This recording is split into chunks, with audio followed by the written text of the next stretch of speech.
TCM podcast, all about Chinese medicine.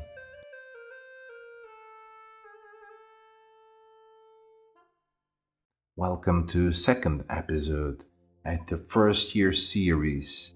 Today we're going to talk about the origin of Chinese medicine, acupuncture and Moxibustion.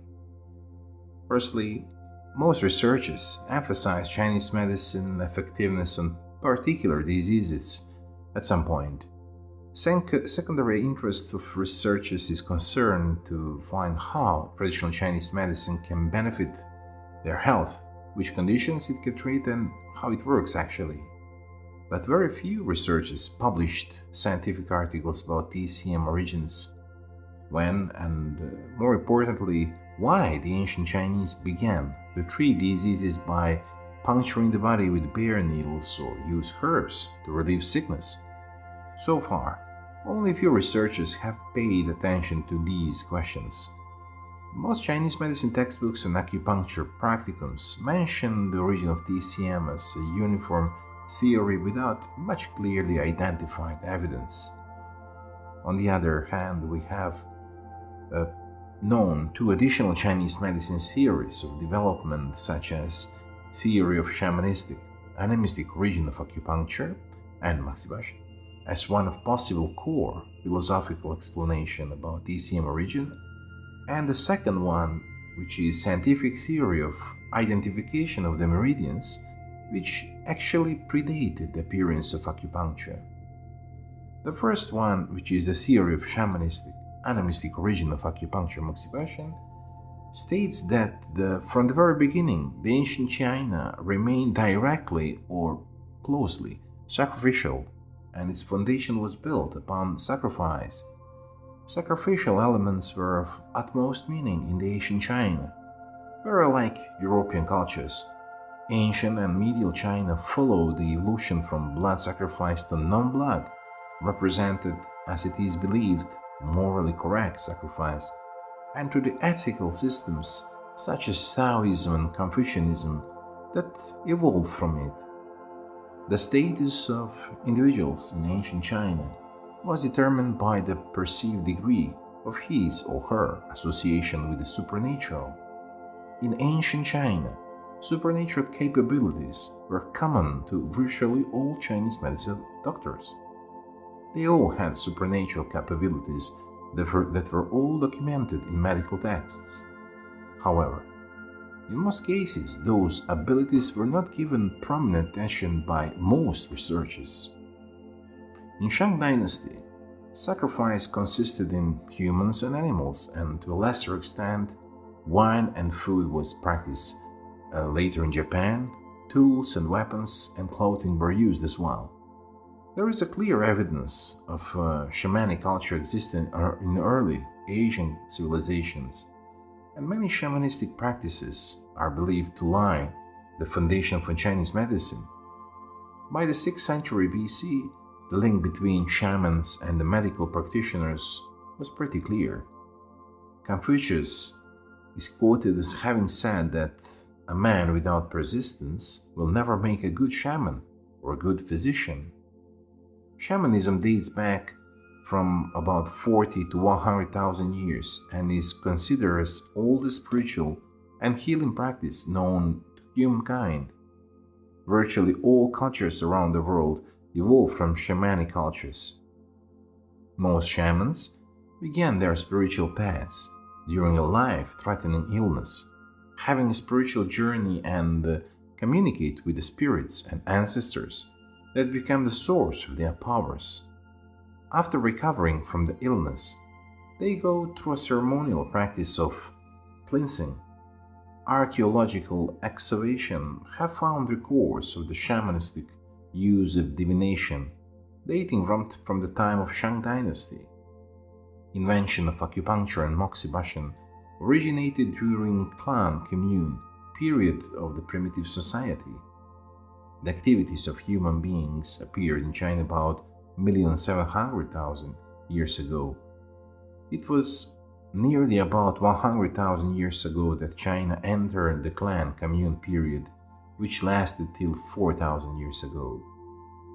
In the ancient literature, There are many legends about the origin of acupuncture and Moxibustion, such as Fu Shi's, actually legend which means the god of humankind, which is the creation of the therapy with stone needles, and Guangdi's, or the Yellow Emperor, invention of acupuncture and Moxibustion. Obviously, ancient Chinese has need to explain divine nature of Chinese medicine, creating legends of Fu Xi and Huangdi. However, those two legends actually represents the clan commune of primitive society effort to explain acupuncture and Moxibustion and to rise it on cultural pedestal. Originally, shamans had two ways to communicate with divine ancestors in mystical practice, involving dance and trance, and the second is the method of the oracle bones, so-called rational way. It is clear that the origins of Chinese medicine extend far into the past and lie firmly rooted somewhere in the midst of their shamanistic beliefs and practices. Archaeological evidence testifies to the ancient use of acupuncture. Excavation from the Stone Age revealed that cattle bones and later turtle shells were used for medical practice as well. These oracle bones were drilled and heated, causing them to crack. It was the diviner's role to interpret their meaning, or so-called read those cracks. Medical advice was among the most prominent requests made of diviners. During the Shan dynasty, the Chinese pictographic writing system is invented. Early character writing has developed out of the need to diagnose sickness and disease. Oracle bones are pieces of bone and turtle shells that were used to divine the future for members of the royal households. It is known as scapulomancy, and it had purpose for the ruling class to seek spiritual guidance in affairs of house and state. Method of using of oracle bones was to make a question, or better to say, a carve into the oracle bone, and then bone was heated via the insertion of hot metal rods into holes carved in the back of it. Result of these action produced a series of cracks on the bone. Finally, cracks would be interpreted by the shaman in order to answer to the question at hand. The shaman's interpretation of the cracks was believed to reveal the will of the ancestors. These oracles were used as an attempt to determine the outcome of illnesses and the sacrifices necessary to bring about recovery. Sacrifice was believed to be a way of sharing divine powers and ensuring longevity. Many of the pictographs and ideographs represent disease names and symptoms. Other characters indicate early classification of disease by their location on the body.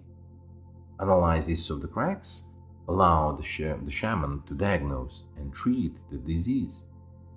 The most important cause of the disease by shamans was the curse of the ancestors.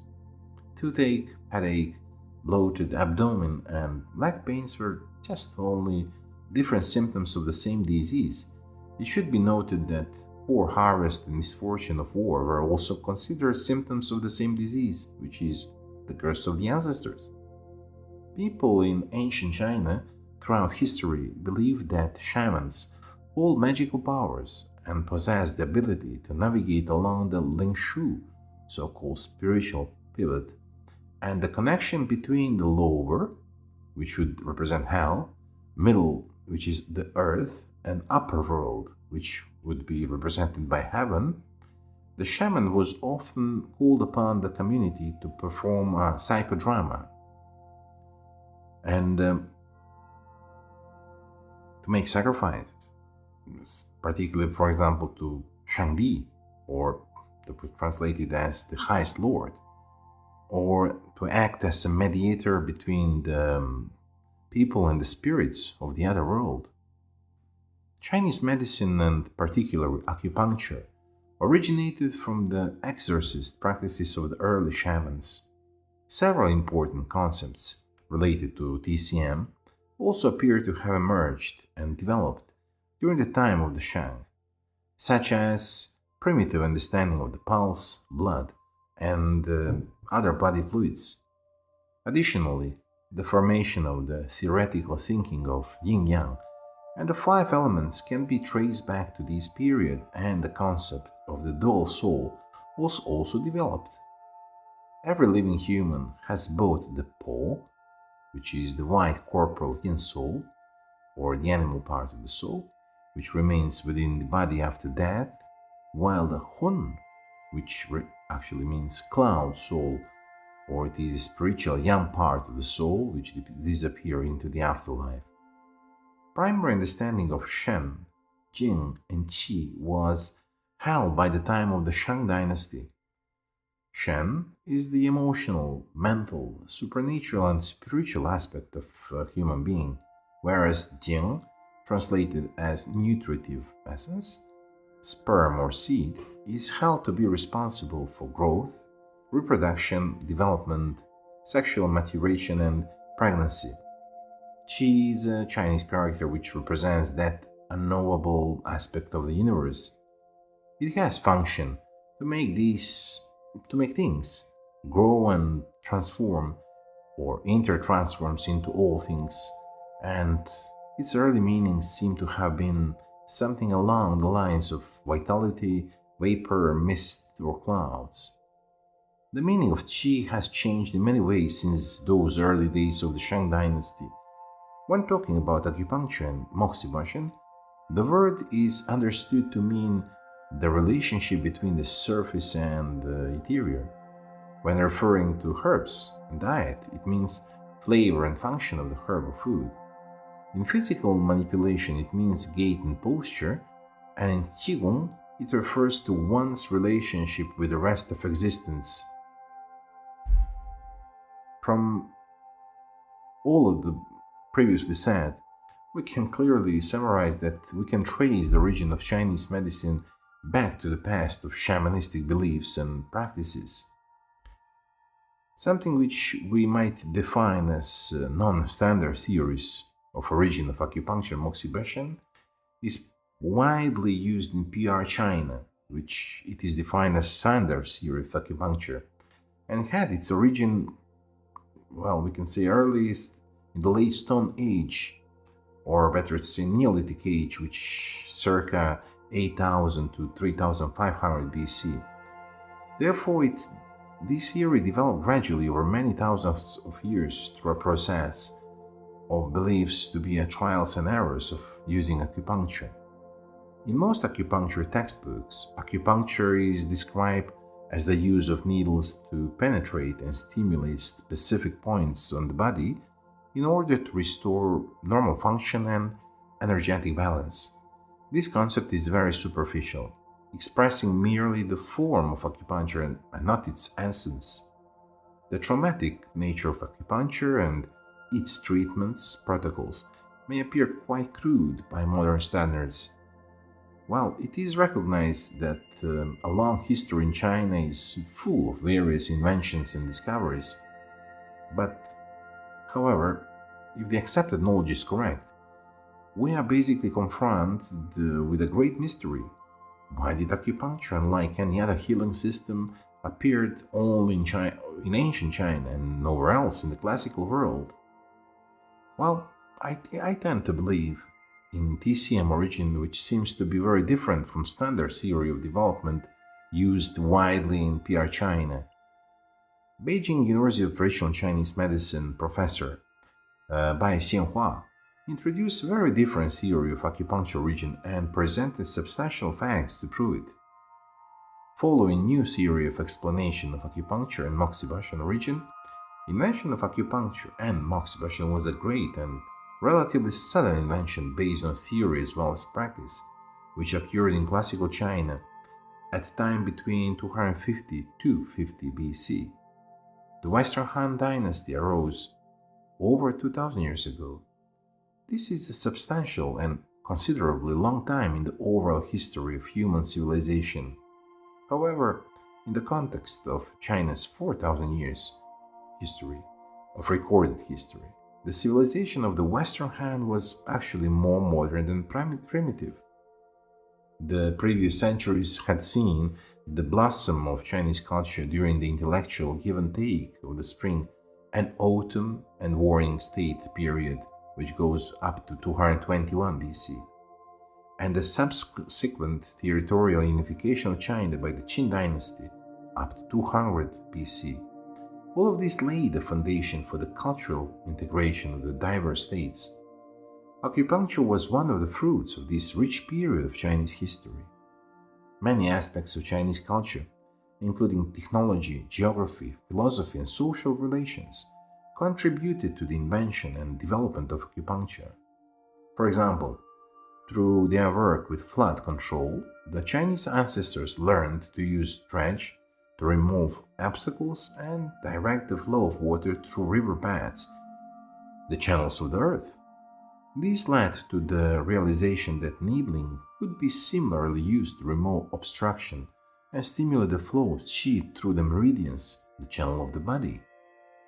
The holistic application of the same principles allowed the classical Chinese both to control flood and to treat disease and disorders.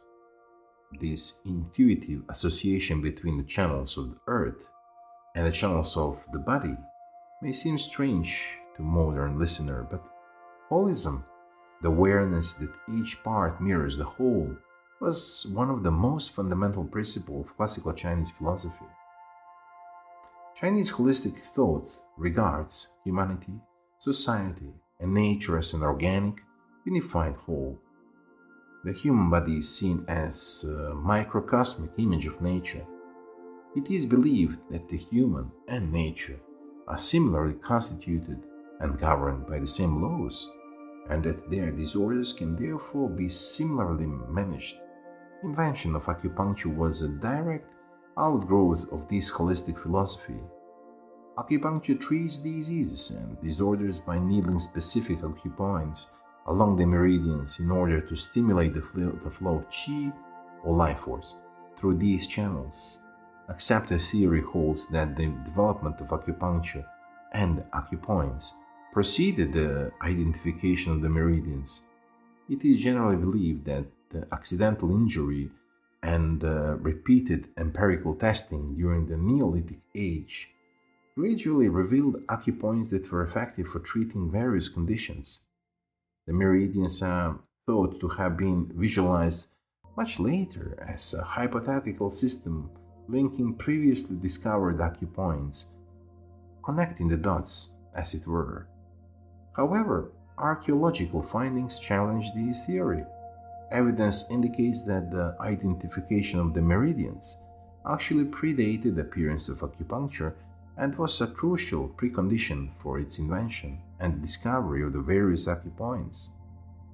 The earliest known text on acupuncture and acupoint is the Yellow's Emperor's Inner Classic of Medicine, Huangdi Neijing, compiled during the Western Han Dynasty, 206 to 206 BC and up to 24 AD. No mention of either acupuncture or acupoints has been found in any prior medical documents. The first discussion of the meridians, however, occurs in a collection of much earlier texts, ancient medical relics of Matwangdui, which is before 168 BC. Furthermore, these texts refer only to the use of Moxibustion, the application of the heat, along the general pathways of the meridians to stimulate the flow of qi. They make no mention of either acupuncture or specific acupoints. This suggests that the ancient Chinese were familiar with Moxibustion and the meridians well before they started to use acupuncture. Extensive further evidence, both classical and modern, exists to support this theory. Moxibustion, like acupuncture, treats diseases and disorders by stimulating the flow of qi through the meridians. The two healing methods are so closely related that they are referred to by a single compound word in Chinese, zhenjiu, which means zhen needle and jiu is a heat, but we translate it as acupuncture. However, the application of heat for healing is much more ancient than the use of needles. it seems quite reasonable to assume that Moxibustion has its origin soon after the Master of Fire by early Stone Age, and where the humans approximately lived 500,000 years ago. Since it was at this time that humans were first able instinctively to apply warmth to relieve the pain or injury or disease, Moxibustion was practiced long before the identification of meridians. Moxibustion can induce meridian transmission, and that warmth is a major factor in the strength of meridian transmission.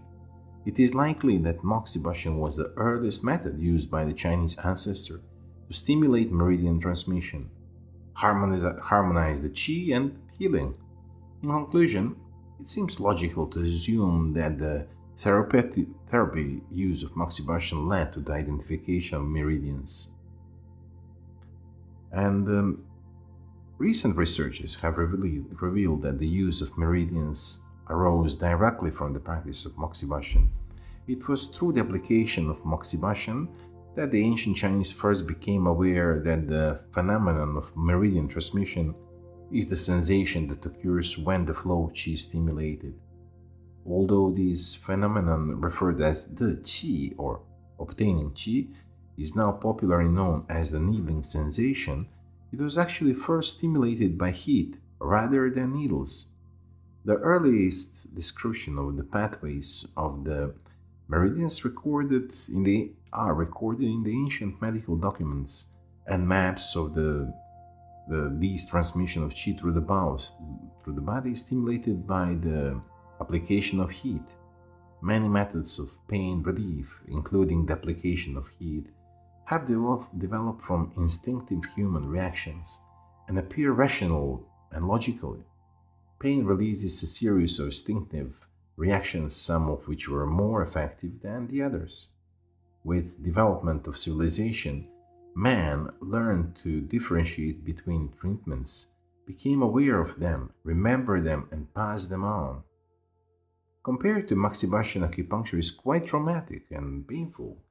It is unlikely for Chinese ancestors to be able to make this revolutionary medical innovation before clearly understand the human body and nature. Such scientific understanding occurred around the time of the Western Han Dynasty, which goes from 206 BC to 24 AD. Furthermore, it would not have been necessary for them to discover the acupoints before the advent of acupuncture, since Moxibustion can easily be applied to a large area or along the entire course of a meridian. Acupuncture, however, requires the identification of discrete points through which the needles can be inserted. Acupoints were therefore the final aspect of acupuncture to be developed well after Moxibustion and the identification of the meridians. On the contrary to Moxibustion, puncturing the body with needles is by no means an instinctive reaction when sick or in pain. Most people do not like needles and would prefer to avoid them. Many plants and animals have taken advantage of these natural responses and evolved thorns or gills as weapons to protect themselves from attack. Needling will cause some degree of physical trauma, no matter how fine the needle or skillful the practitioner is. In late 1973, 14 medical documents known as the ancient medical relics of Matwangdui, which were actually going back to 160 BC, were excavated from grave number 3 at Matwangdui on the outskirts of Changsha, which is in Yunnan province. 10 of these documents were hand-copied on silk and 4 were written on bamboo slips. China's first recorded medical practitioner, Chunyu Yi, known as Cangong, came into possession of a number of these medical texts around 180 BC. There is abundant evidence to show that the authors of Neijing used the ancient medical relics of Mavangdui as primary references, further indicating the antiquity of the relics. The Neijing, figure 9, did not simply reproduce these early documents, but rather define and develop them and introduce new therapeutic methods. Although the therapies contained in the ancient medical relics of Mawangdui are varied, including herbal medicine, moxibustion, fermentation, medicinal bathing, bian stone, therapy massage, Daoyin, which is the physical exercises, Qin Qi, breathing exercises, Zhu You, incantation, and even surgery, but there is no mention of acupuncture. This indicates that acupuncture was developed after moxibustion. It was probably not yet in existence at the time that the ancient medical relics of Mawangdui were compiled. In generally being thought, needling therapy did indeed originate much earlier than the Neijing, which is written from 104 to 32 BC. References to acupuncture should also be found in earlier documents such as the ancient medical relics of Mawangdui. However, the relics contain no such references, indicating that acupuncture was not yet in use at the time the relics were compiled.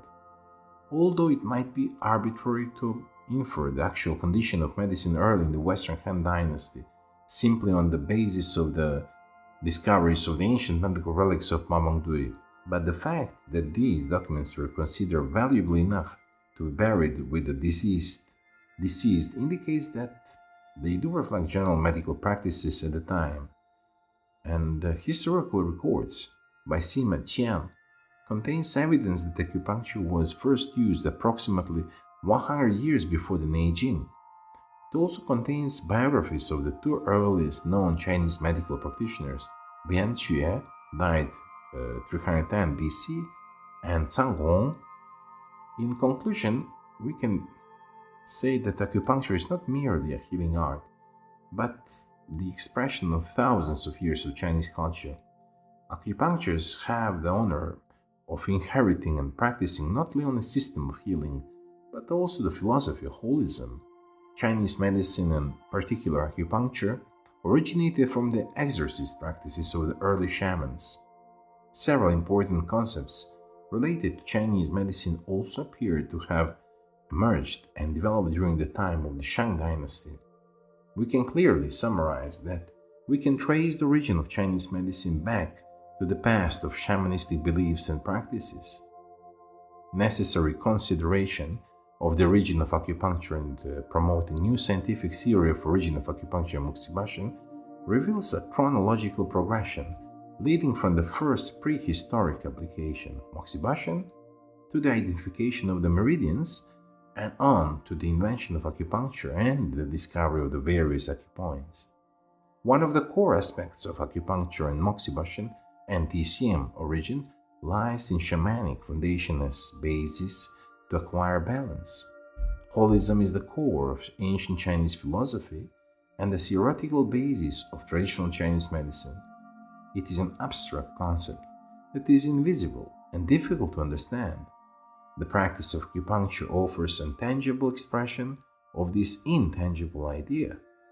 The insertion of needles into discrete points of the body in order to effect a distal or systemic cure embodies a holistic relationship between the microcosm and microcosm, as well as between the upper and lower parts and interior and exterior tissues of the body. Chinese holistic thoughts regards humanity, society, and nature as an organic, unified whole. So, I would like to end this presentation and to thank you for listening me, and hear you soon with love and light.